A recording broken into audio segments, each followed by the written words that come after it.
तो हेलो मेरे प्यारे दोस्तों, एक बार फिर से स्वागत है आपका अपने YouTube चैनल में, जहां हम डिस्कस करने वाले हैं रेलवे न्यू रिक्रूटमेंट 2024-25 के बारे में। और इस सीरीज में हम NTPC, ALP, RRB, JE, RPF technicians में जो भी इम्पोर्टेंट जीके जीएस पूछे जाने वाले हैं या फिर पिछले एग्जामों में पूछे गए हैं, उनके बारे में डिस्कस करने वाले हैं। तो दोस्तों, इस सीरीज का हमारा ये 18वां क्लास है। इससे पहले हम लोगों ने 17 क्लास ऑलरेडी करा चुके हैं। अगर आप नए हैं तो कीजिए हमारे चैनल को सब्सक्राइब। साथ ही आप हमारे उन वीडियोस का भी लाभ उठा सकते हैं जो आपकी प्रिपरेशन को और मजबूत बनाएगा। तो आइए बिना किसी देरी के शुरू करते हैं आज का हमारा क्लास, जहां पर सबसे पहला क्वेश्चन है एक्सरे। कौन सा रे? एक्सरे, जिसका प्रयोग अब चिकित्सा में निदान के लिए दिन प्रतिदिन किया जाता है, किसके द्वारा खोजा गया था? क्या पूछा गया है? एक्सरे की खोज जो है किसके द्वारा किया गया था? सही आंसर हो जाएगा विल्हम रॉन्टजन। क्या है इसका सही आंसर? विल्हम रॉन्टजन ने जो है एक्सरे का खोज किया था। और एक्सरे क्या है? एक्सरे एक विद्युत चुंबकीय विकिरण है। क्या है? विद्युत विद्युत चुंबकीय विद्युत चुंबकीय विकिरण है। विद्युत चुंबकीय किरण है, ठीक है, जिसकी खोज जो है विलियम रॉन्टजन ने की थी।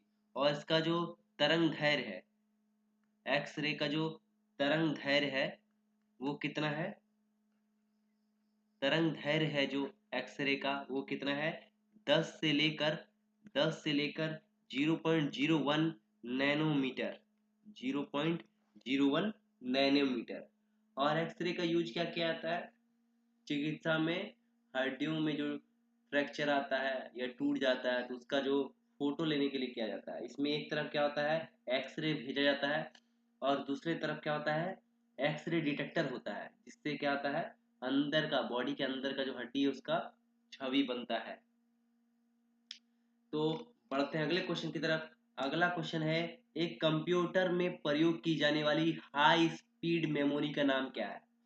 कंप्यूटर में प्रयोग की जाने वाली हाई स्पीड मेमोरी का पूछा हुआ गया है कि वो कौन सी मेमोरी है जो हाई स्पीड मेमोरी है।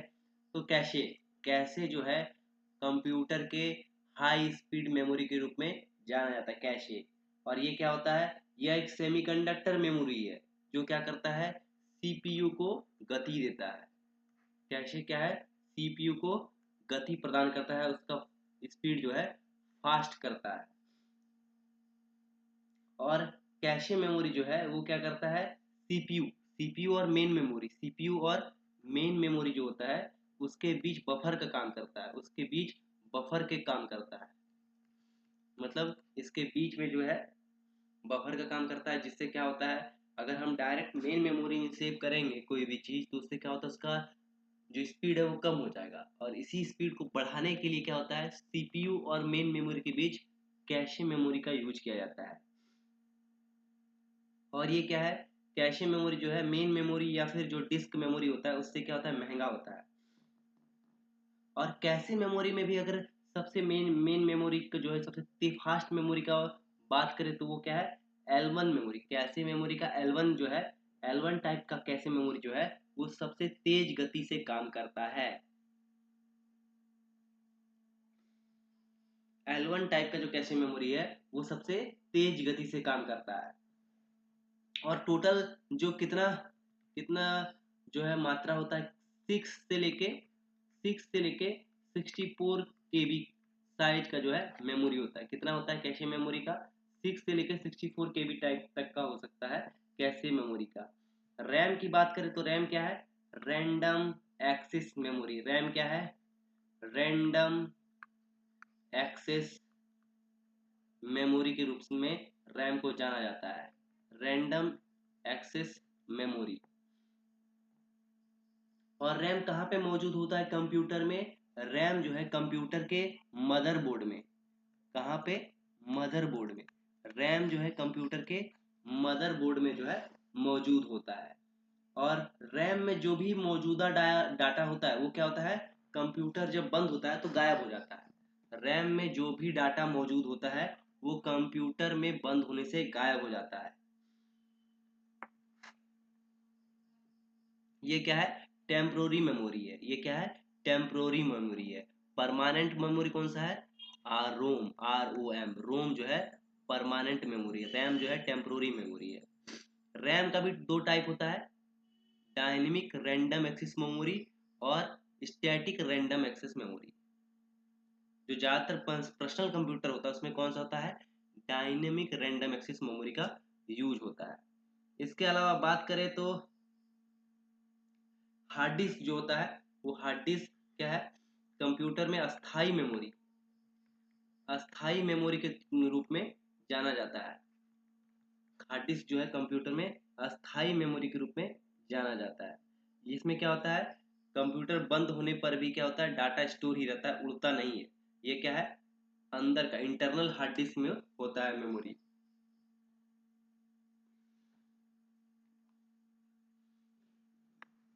बढ़ते हैं अगले क्वेश्चन की तरफ। अगला क्वेश्चन है, नवंबर 2023 में भारतीय अंतर्राष्ट्रीय फिल्म महोत्सव के जूरी के प्रमुख के रूप में किसे नियुक्त किया गया था।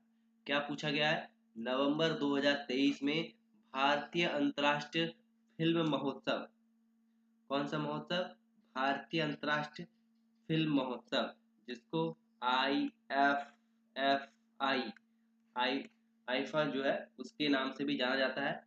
इसका जो फिल्म महोत्सव हुआ था नवंबर 2023 में, कहाँ पे हुआ था, गोवा में हुआ था। कहाँ पे हुआ था, गोवा में हुआ था। कहाँ पे हुआ था, गोवा में हुआ था। उसके जो फिल्म के जो जूरी के प्रमुख के रूप में कौन से भारतीय जो थे प्रमुख के रूप में नियुक्त किए गए थे, सही आंसर है शेखर कपूर। शेखर कपूर को जो है प्रमुख जूरी के रूप में नियुक्त किया गया था। कहाँ पे हुआ था, ये गोवा में हुआ था। और नवंबर 2023 से ही क्या किया गया, सर्वश्रेष्ठ वेब सीरीज पुरस्कार की शुरुआत की गई। आपसे अगर पूछा जाएगा नई पुरस्कार जो है, नई पुरस्कार जो है कौन सी पुरस्कार, सर्वश्रेष्ठ वेब सीरीज, सर्वश्रेष्ठ वेब सीरीज पुरस्कार जो है कब शुरू किया गया, नवंबर 2023 के आईफा में जोड़ा गया इसे। यह क्या है, पहले नहीं दिया जाता है, अभी नवंबर 2023 से यह दिया गया है। बढ़ते हैं अगले सवाल की तरफ। अगला सवाल है, निम्नलिखित में से क्या सुनामी का चेतावनी संकेत है। नीचे दिए गए में से कौन सा जो है सुनामी आने का संकेत है। तो सही आंसर है समुद्र तट से तीव्रता से वापस जाना। जो समुद्र तट का जो पानी है उसमें क्या है, वो तीव्रता से पीछे हटना, मतलब समुद्र की तरफ जो है पानी का जो है बा जो टाइड आता है, जो मतलब ज्वार भाटा आता है, उससे क्या होता है, समुद्र का पानी जो है पीछे खिसकता है तट से। तो क्या होता है, सुनामी आने का संकेत होता है। उससे क्या पता चलता है कि सुनामी आने वाली है।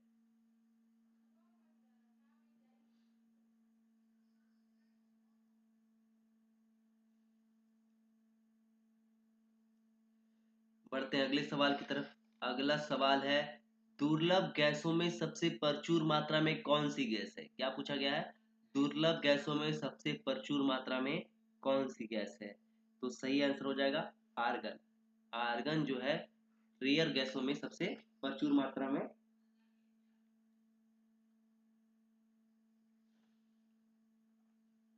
पाया जाने वाला गैस है। जो क्या है, वायुमंडल में 0.93%, कितना है, टोटल जो है 0.93% है। वायुमंडल में जो है, हमारे वायुमंडल में वर्तमान में नाइट्रोजन कितना है, नाइट्रोजन 78.08। इसके बाद ऑक्सीजन, ऑक्सीजन कितना है, 20.94। कार्बन डाइऑक्साइड कितना है, का CO2, कार्बन डाइऑक्साइड 0.03%। नियॉन कितना है, नियॉन है, नियॉन गैस कितना है 0.0018%। आर्गन तो हम लोग बता ही दिए, 0.93% जो है आर्गन मौजूद है वायुमंडल में। ये दुर्लभ गैसों में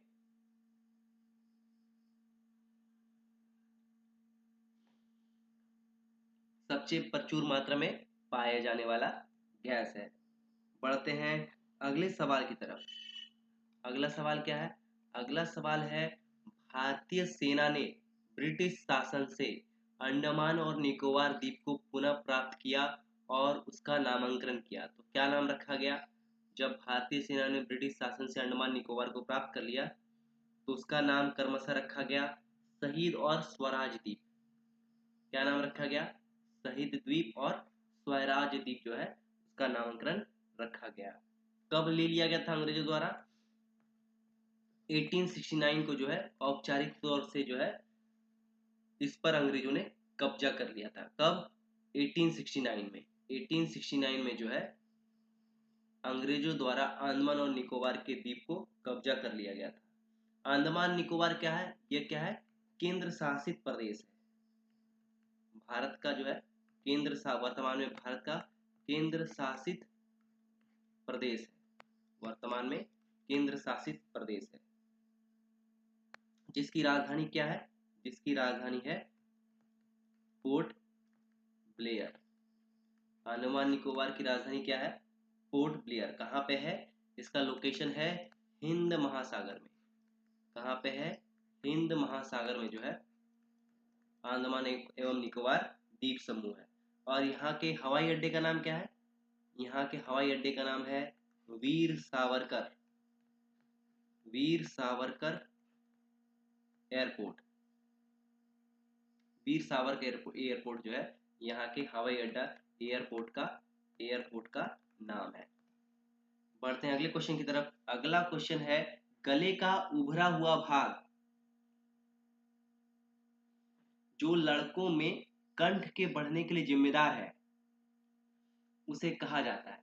तो लड़कों में क्या होता है? कंठ का जो है एक उभार सा दिखाई देता है लड़कों में। ये उभरा हुआ जो भाग है इसको क्या कहा जाता है?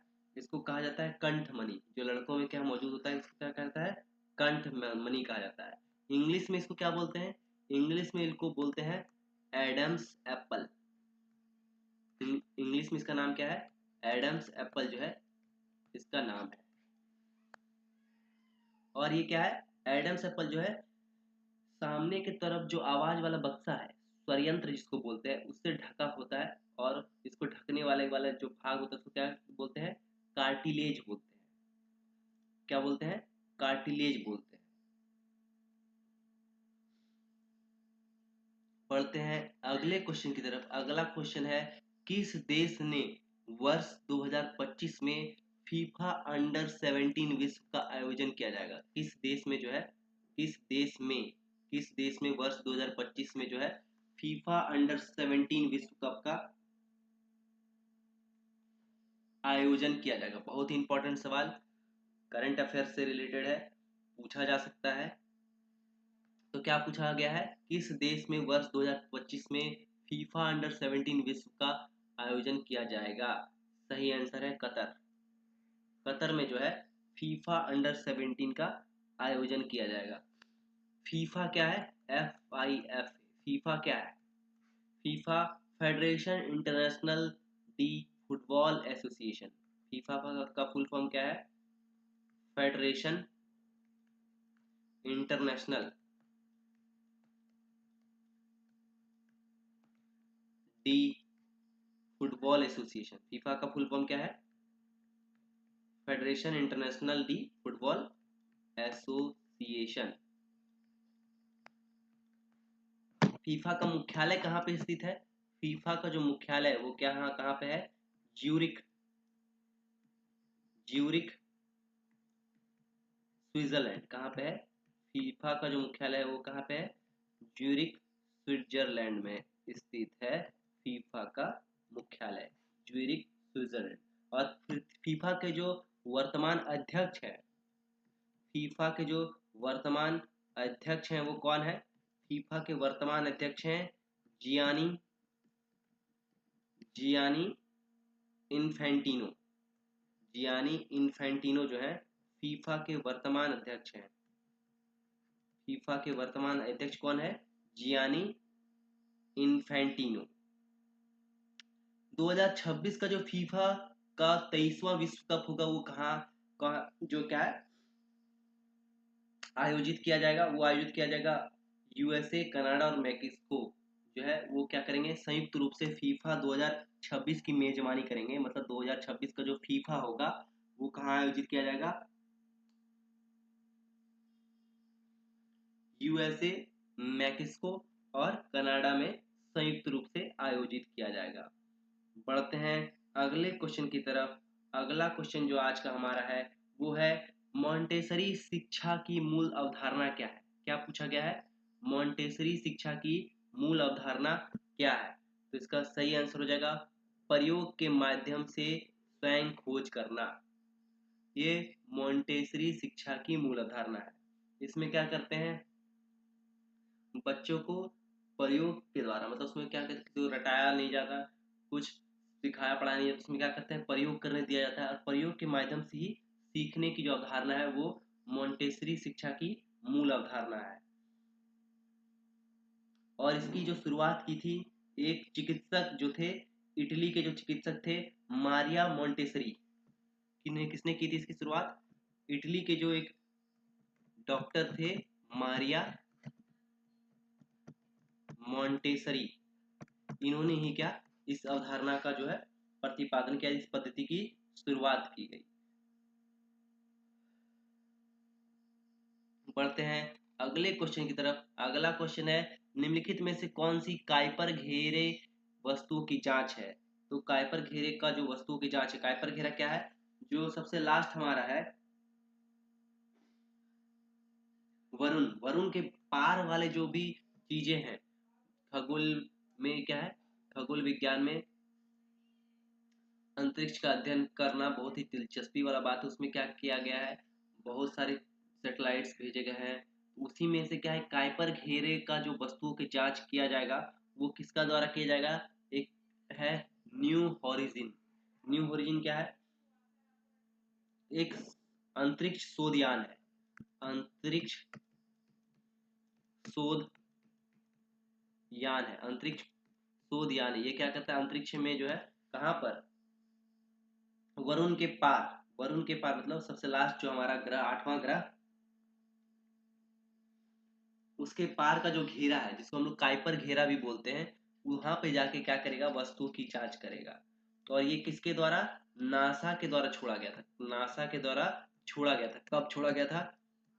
2006 में नासा के द्वारा छोड़ा गया यान था, जो क्या करेगा, सौर मंडल के बाहरी बौने ग्रह प्लूटो के अध्ययन के लिए छोड़ा गया था। और वह प्लूटो क्या है, काइपर घेरा में आता है। प्लूटो क्या है, काइपर घेरा बोला गया उसको, जो है प्लूटो के काइपर घेरा में आता है। यही काइपर घेरा में ये न्यू होरिजिन छोड़ा गया है, अंतरिक्ष शोध यान। किसके द्वारा छोड़ा गया? नासा के द्वारा। कब छोड़ा गया? 2006 में छोड़ा गया। तो इसी के साथ आज का हमारा ये क्लास यहीं समाप्त होता है। मिलते हैं नेक्स्ट वीडियो में, तब तक के लिए धन्यवाद।